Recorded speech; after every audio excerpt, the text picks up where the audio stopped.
Malalim na ang gabi sa Hacienda Luisita. Si Lando, isang bagitong manggagapas, ay naglalakad sa gitna ng tubuhan. Sa kabila ng babala ng mga matatanda tungkol sa mga multo at sumpa sa lugar, hindi siya nagpatinag. Mga kwento lang yan para takutin tayo, sabi niya sa sarili habang hawak ang kanyang itak. Wala akong panahon para matakot. Kailangang matapos ang trabaho. Tahimik ang paligid nang biglang humangin ng malakas. Napahinto si Lando. Sa paligid ng tubuhan, tila may mga matang nakamasid sa kanya.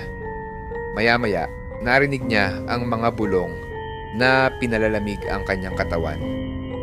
Katarungan. Lupang para sa amin. Nagpatuloy siya sa paggapas, ngunit ramdam niya ang bigat ng hangin sa bawat hakbang. Hangin lang to, bulong niya sa sarili. Pilit pinapakalma ang takot. Ngunit habang papalapit sa gitna ng tubuhan, biglang lumitaw mula sa dilim ang anyo ng isang babae. Punit-punit ang damit nito, duguan, at ang matay tila tumititig sa kanyang kaluluwa. Alam mo ba ang nangyari dito, Lando? Tanong ng babae. Nanigas si Lando. Sino ka? Anong kailangan mo sa akin? Sa likod ng babae, unti-unting sumulpot ang iba pang multo. Mga sugatan at dugo ang manggagawa.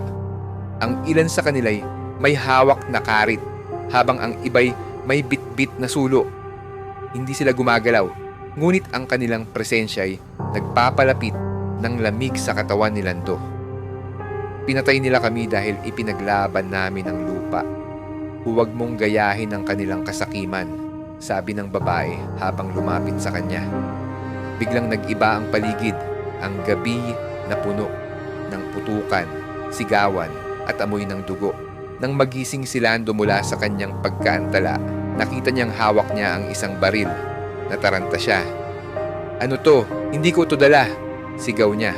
Sa paligid niya, ang mga multo ay biglang naging parang buhay. Bumalik ang eksena ng masaker. Nakita ni Lando ang mga sundalo.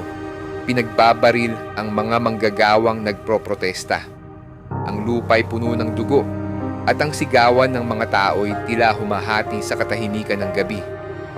Ang bawat putok ng baril ay parang pumapasok sa puso ni Lando. Ngunit may isang kakaiba.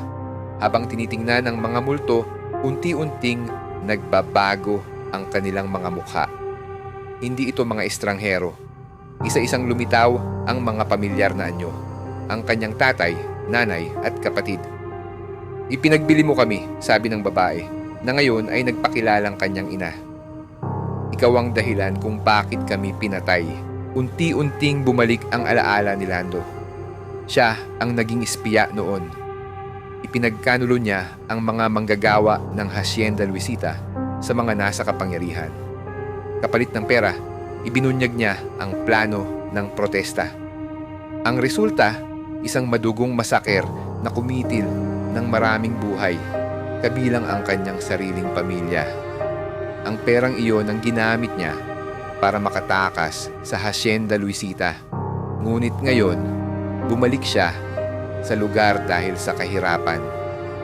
Hindi niya alam na babalikan siya ng sumpa ng kanyang nakaraan. Habang umiiyak si Lando sa gitna ng tubuhan, unti-unting lumapit ang mga multo. Isa-isa nilang itinutok ang kanilang mga karit, baril at sulo sa kanya. Ikaw ang dapat magbayad, sabi ng babae na lider ng mga multo. Kinabukasan, natagpuan ang bangkay ni Lando sa gitna ng tubuhan. Puno ito ng sugat, tila kinatay ng karit. Sa tabi ng kanyang katawan, may nakasulat sa lupa gamit ang dugo. Ang kasalanan ay laging babalik sa may gawa. Mula noon, sinasabing tuwing hating gabi, naririnig ang sigaw ni Lando na sumasama sa bulong ng mga kaluluwang naghahanap ng hustisya. Siya ngayon ay isa ng bahagi ng sumpa ng Hacienda Luisita. Hindi makatahimik gaya ng mga biktima ng masaker na minsang ipinagkanulo niya.